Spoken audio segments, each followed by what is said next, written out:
Bonjour à toutes et à tous et bienvenue sur Horizon Média, votre rendez-vous qui vous éclaire sur des sujets qui nous touchent, nous interrogent et parfois même qui dérangent. Heureuse de vous retrouver pour notre podcast de la semaine où nous allons parler d'un sujet très intéressant, à savoir le soutien des parents, un moteur ou un frein. Tey dama fi représenter la jeunesse parce que oui, parfois il peut y avoir que parents mën na tooñ doom te doom également du xam nan la koy manifester envers parents am. Et c'est important que parents yi aussi bàyyi xel que ni du doom kese mooy tooñ parent contraire bi parfois dafay am. Et la question que j'aimerais poser aujourd'hui mooy pourquoi les parents ont parfois du mal à soutenir leurs enfants. Raison yu bari nag mën na laxasu ci ginnaaw manque de soutien boobu jëmale ko parents yi envers seeni doom. Tey tu peux voir benn jeune bu ñëw ne la waa man j'ai voulu faire telle chose mais sama papa par exemple àndul woon ci loolu. Et la majeure partie des enfants dañu bëgg parfois di frustrer seeni parents donc dañuy obligé di def wala di topp seen waawu parents au point où des fois mën na leen jural sax ay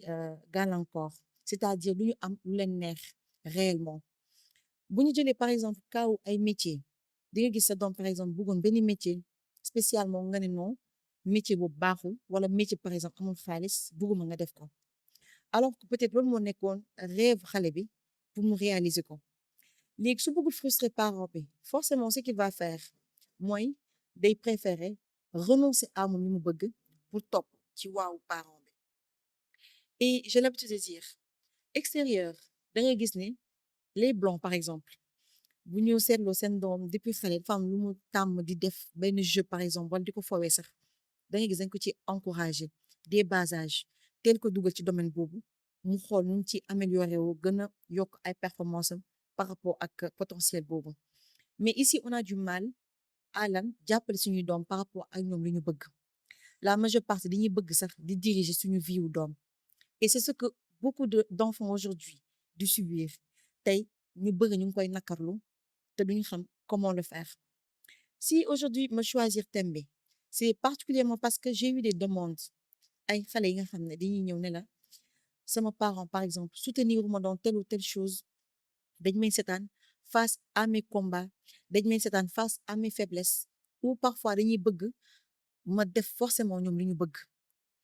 Et je dirais que tous les enfants actuellement dañoo booloo pour ne les parents africains ce qu'ils ont l'habitude de faire mooy lan mooy dañuy jur seen doom mais on a l'impression que jur doom bi c'est pour plus tard pour que doom bi tey mën la servir du ma ne njëriñ mais servir la parce que tey tu vas voir un parent nga am benn malentendu bu ndaw ak sa doom nga commencé ko rappeler tous les sacrifices que tu as fait pour lui nga ne ko waaw damaa sonnoon ci yow maa ngi nii lu ne def naa ko pour yow tey lii nga may fayee tey lii et on a l'habitude de faire culpabiliser à l'enfant maanaam tey nga ne ko l'enfant va se dire par exemple waa sama yaay ni mu sonné ci man wala sama papa ni mu sonné ci man su ma ko defulee est-ce que voilà dina ma jig est-ce que alors que non il ne faut pas oublier que oui dañoo war a di bégal suñuy parents c'est important mais aussi bu ñu fàtte ni un enfant toppatoo ko c'est une obligation quelque part parce que l'enfant n'a pas demandé à naître benn doom tey ñëwul envoyer sa papa message par exemple wala sa yaay ne ko dama bëgg judd non te doom aussi du choisir ay parents am parents yi tey ñoo def li tax xale bi tey ñëw au monde donc c'est une obligation pour que parents yi prendre leur responsabilité envers cet enfant donc prendre tey sa responsabilité envers tes enfants ne veut pas dire que da nga leen di forcer da nga leen di forcer à faire yow ñoom li ñu bëggul wala tey nga ñu topp forcément yow li nga bëgg ba ñoom bàyyi li ñu bëgg non il faut savoir faire la part des choses un parent ce n'est pas seulement di dundal nit ki jox ko mu lekk jox ko mu naan non un parent c'est aussi accompagner sa doom soutenir ko ci tey ay mission am ay combat am xale tey mën na am benn passion mu ne man lii laa bëgg a def suma màggee parent bi tey peut-être danaan non xam naa xelu xale la kese peut-être bu demee ba màgg affaire dina changer donc mun nga dem ba ci biir aussi loolu changer comme ni ko parent bi waxee woon nga dem ba ci bi par exemple tu te rends compte que man nekk xale lii laa bëggoon mais je me suis rendu compte que peut-être fii laa gën a mëne donc chemin bi laa bëgg a suivre mais la majeure partie duñu am soutien wu seen parents te loolu dafay indi ay frustration dafay indi tey sentiment d'abandon par rapport aux enfants comme tey tu vas voir benn xale par exemple tu as l'habitude d'avoir un parent bi nga xam ne daf lay minimiser du la jox confiance en toi c'est-à-dire du la wax ay paroles yoo xam ne da lay valoriser da ngay dem ba à la fin da ngay jàpp ni sa pap wala sa yaay li muy wax nii kon forcément loolu la donc loolu day dem ba day feeñ ci sa comportement ci say attitude ci voilà beaucoup de choses yi nga xam ne voilà yaa ngi màggale nga ak moom et n'oublions pas que parents yi dañuy nekk benn référence pour les enfants te ku ci nekk bëgg nga tey fier ci sa parent ku ci nekk tey bëgg nga voilà di bàkkoo sa parent fu ne que ça soit yaay comme papa alors j'aimerais inviter les parents à pouvoir davantage encourager leur enfant parfois je peux comprendre aussi am na ay parents yi nga xam ne dañuy ragal tey seen doom par exemple ci li mu dugg mu am fa échec dañuy ragal voilà comme par exemple sama doom dugg na ci lii est-ce que dina ci réussir parce que lii est-ce que dox na actuellement ci dëkk bi damay bañ voilà mu am ci échec wala mu am ci aussi frustration am ci lu ko ci nakare wala li mu doon xaar ci liggéey bi wala ci métier bi voilà du loolu mu am réellement loolu aussi mën na am parfois aussi am na ay parents dañuy nattee seen échec ñoom voilà ci refus bi ñuy am pour soutenir seen doom c'est-à-dire tey di nga gis ni sa parent par exemple mosoon na essayer benn affaire ça n'a pas vraiment marché mu dem ba ci biir gis ni doomam mi ngi ci yoon boobu danaan peut-être tem sama doom échec comme man ni ma échecé woon donc forcément dañuy benn réticence alors que non ku nekk ak sa parcours ku nekk ak sa destin yow parent mën nga échequer par exemple ci benn domaine ça veut pas dire que sa doom dina échec côté boobu non pas forcément tey quand je prends le cadre du mariage da ngay gis par exemple sa papa def na échec plusieurs fois par exemple ci mariage divorcé na à plusieurs reprises même jigéen parfois donc tu as peur que tey sa doom def même erreur yooyu ba yow bu la indilee benn choix de femme sax wala benn choix doom da nga naan non non tem mu def comme man donc doo ko accompagner ci loolu ba mën na indi ay frustration xale bi mën na jàpp ne da nga nekk di ko xeex te souvent l'erreur que beaucoup de parents font aussi mooy dañ lay tere dara mais duñ la expliquer wala jox la raison palpable bi tax ñu ne la lii bëgguma ko dañ leen ne tout simplement bëgguma ñu yem foofu alors que tey booy expliquer sa doom nga ne ko man lii moo tax bëgguma nga def lii moo tax bëgguma nga def lii peut-être xale bi dina comprendre mën a adhérer yow ci yow li nga bëgg dina ne ah peut-être sama papa comme lii bëgguma def lii te expliquer nga ko aussi raison dina ne ah pourtant il a raison de pourtant wax na dëgg de est-ce que kon du ma jéem a xool comment changer les choses est-ce que du ma jéem a xool voilà comment voilà m'améliorer davantage loolu lépp dafa am importance il faudrait qu'on puisse se poser la question bañ a aussi ne man parent laa fu ma taxaw lay taxaw benn adage bi ñu tàmm di wax au Sénégal mooy waajur doj la boo daanoo ci kawam toj bu daanoo sa kaw nga toj il ne faut pas oublier que xale bu nekk boo koy yàq ñaan nga yàlla tey mu am benn base boo xam ne voilà yow di nga ci fier dina nekk sa fierté te dina la représenter aussi dignement loolu yëpp bokk na ci complicité bi ngay am ak sa doom c'est important di waxtaan ak moom di communiquer ak moom bañ a am ak moom nëbboo bien vrai am na loo xam ne moom affaire de mag la xale forcément war na ci mën na ci bañ a am écho maanaam ñu wax ko ci dara mais y a des choses yi nga xam ne foog nga koy partager ak sa doom complicité boobu du loo xam ne luxe la sax mais c'est nécessaire quand on veut bien éduquer quand on veut voilà que suñu éducation doom réussir complicité boobu c'est nécessaire c'est même primordial en dehors de la complicité tey par exemple permettre tey sa doom à ce qu'il puisse venir te parler nga nekk meilleur ami am que ça soit homme comme femme mu nekk sa meilleur ami ngay waxtaan ak moom am aussi ouverture d'esprit pour que tey sa doom mën na ñëw expliquer loo xam ne xam nga ni lii voilà baaxul par exemple mais au lieu que tey nga koy gronder di ñëw di dal ci koom xuloo moom et tout pourquoi pas tey nga choisir de communiquer nga choisir tey de comprendre de te mettre à la place de ton enfant pour nga jéem a xam tey ay ressenti yoon xam nga tey tu vas avoir par exemple une jeune fille mu ne par exemple mannequinat la bëgg a def je prends l'exemple de mannequinat parce que ñu bëri parents yi bëri bëgguñu seen doom di ko def nga choisir par exemple mannequinat sa yaay ne la non bëgguma nga def ko parce que waa boo ko defee nit ñi lan la ñuy xalaat dinañu dëkkal foo dëkkul c'est-à-dire tu vois fekk passion la ci xale bu jigéen bi loolu damay ne d'une part da ngay remettre même en question l'éducation que tu as mis en ton enfant c'est vrai que mbedd bi moom day ñëw def ci doom loo xam ne voilà lu yàlla xam doy na da ngay yar ba sonn après xale yi ñëw am ay comportement yoo xam ne doo comprendre loolu aussi ça peut arriver mais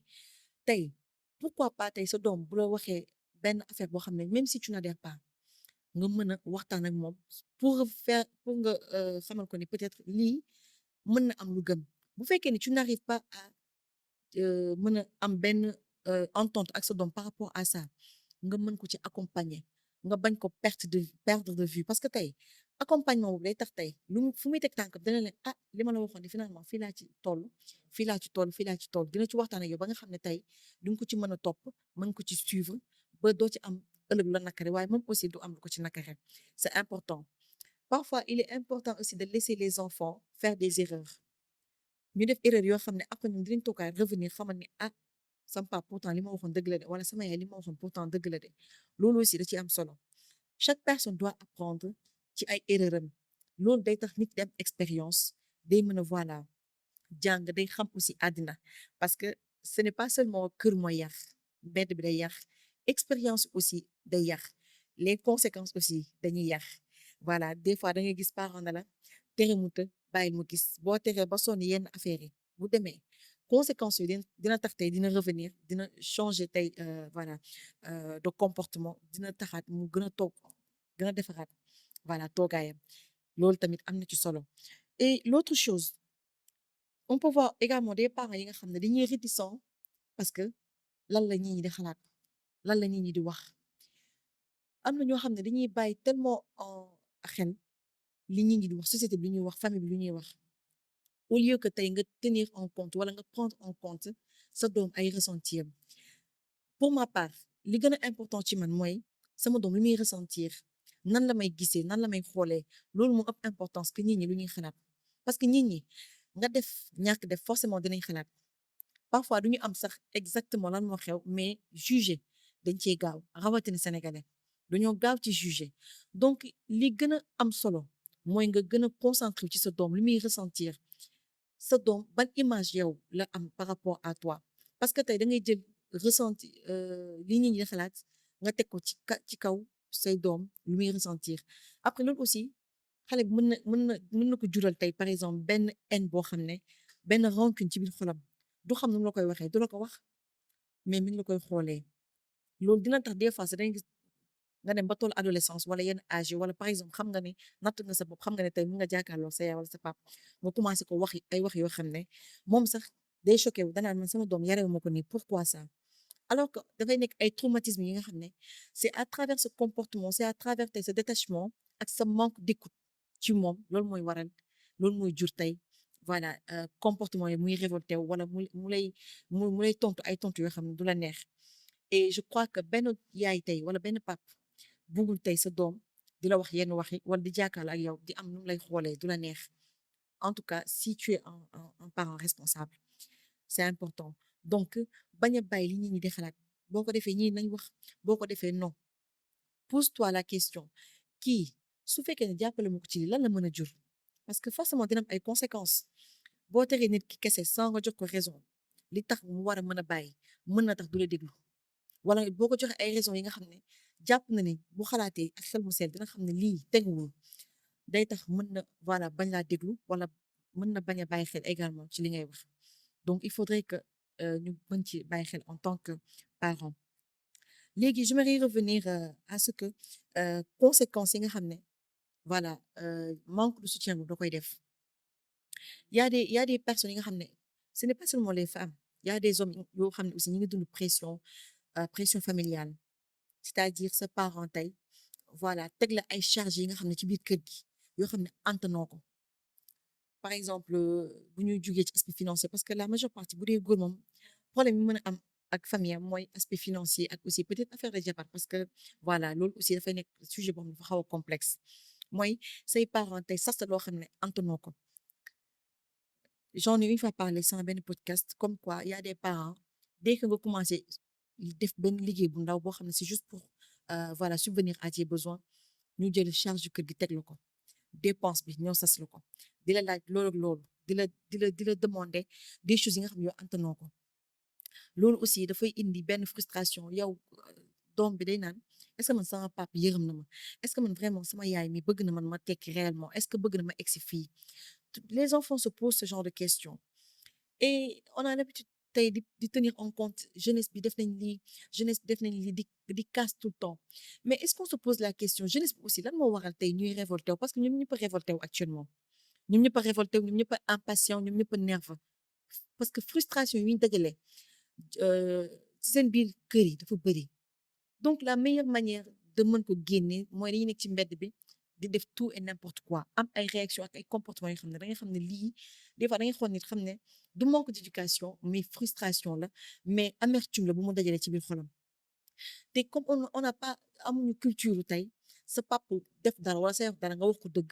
boo ko defee tey en tant que parent en tant que enfant du moins mooy tey moom voilà di nga bëgg fanaan ci kër gi doo ko mën parce que dinañ la dëkkal fu dëkk da nga bon jaroo jur su ma xamoon nii ngay mel dama lay rey et tout on n'a pas cette culture de d'accepter que sa doom wax la dëgg bien vrai on sera toujours d'accord que voilà dëgg y a une manière toujours de le dire mais pas voilà nga bañ ko nga refuser dëgg boobu carrément non doom mën nga gis dara ci parent mu ñu ne la ah papa wala maman man j'ai constaté telle chose te vraiment lii neexuma mais xale bu ko def tey ñu dal sa kaw lan moo tax da nga war a xam ne doom kese nga da nga war a xam ne xale nga xajogoo ci yi c'est-à-dire alors que nekk xale taxul nga bañ a xalaat nekk xale taxul tey nga war a am looy ressentir sa biir xol ak sa biir xel donc c'est important que en tant que parent également de bàyyi xel sa doom lu mu lay wax des fois sax nga ñëw demander ko nga ñëw ne ko ah yow qu'est-ce que tu penses de ça nga mën ko maanaam mêler à tes décisions li nga décision bi nga bëgg a jël sax nga demander ko avis moom nga ne ko ah man de je veux faire ça pourquoi ne pas faire ça nan nga ko gisee nan nga ko xalaatee nga la fi nga impliqué ko rek déjà yaa ngi koy responsabiliser de manière indirecte te loolu aussi l'enfant peut se sentir voilà estimé dina kontaan ci loolu et se dire que ah vraiment man ndekk am na fi ma teg valoriser nañ ma les parents qui font ça d'habitude voilà da ngay gis seen doom dañuy mature très tôt dañuy am voilà cette envie de réussir dañuy am toujours voilà benn plus que ñeneen ñi nga xam ne seen parents yi mayuñu leen ko duñ ko am te loolu aussi jar na bàyyi xel tu vas voir des enfants yi nga xam ne partagé tuñ dara ak seeni doom da gis parent am ne pourtant bu mu nekk xale maa moom nii lañ meloon mais léegi dafa changé mais léegi et les parents ne prennent jamais le temps voilà de se poser la question lan moo waral loolu mais dañuy jàpp ne doom nga donc man je suis un parent donc yow tu dois te conformer à man ce que je veux et c'est vraiment dommage alors pour en venir aux solutions j'aimerais que les parents avant de juger votre enfant ou bien avant de juger les décisions et les comportements de votre enfant soyez à l'écoute soyez observateur maanaam ngeen di déglu seen doom ngeen bàyyi xel li mu bëgg ngeen bàyyi xel li mu leen wax même bu leen waxee benn projet sax wala benn affaire au lieu de répondre sur le coup pourquoi pas prendre le temps prendre des jours réfléchir xalaat ci xool peser le pour et le contre de ce que ton enfant t'a dit avant de réagir loolu c'est important aussi nga mën ko may mu mën la exprimer voilà ressentir ne la man fii laa fixé wu parce que léegi lii moo tax léegi lii moo tax ouvrir des portes voilà ouvrir des portes pour que seen doom yi mën a ñëw di leen dénk mën a ñëw di waxtaane yéen nekk seeni xarit nekk seeni meilleurs amis parce que boo leen ko deful aussi dinañ dem ci mbedd bi te après doo leen ci am leen neex n'est-ce pas alors essayons de créer la complicité de créer l'alchimie avec les enfants voilà am benn cohésion familiale di boole doom yi pas di jaxase sama doom bi moo gën kii moo gën a def nii kii moo gën a def nii non comparaison boobu aussi day am lu bari lu muy wàññi ci xale bi donc c'est important prenons en compte toutes ces choses-là pour que tey société bi mën a changer parce que société bi c'est les familles c'est les couples les enfants loolu yëpp ñuy regrouper société bi alors prenons en compte cela et aussi je m'excuse nag bu dee wax naa fi loo xam ne voilà j'ai jugé les parents non c'était pas le but mais c'est un message bi nga xam ne jeunes yi jox nañ ma ko et j'aurais voulu que voilà parents yi tenir en compte sur le ressenti les émotions de leurs enfants ak aussi bañ leen juger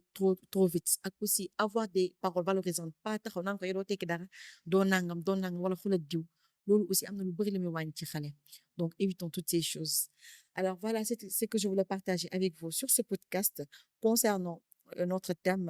le soutien des parents en moteur ou en frein et n'oubliez pas aussi que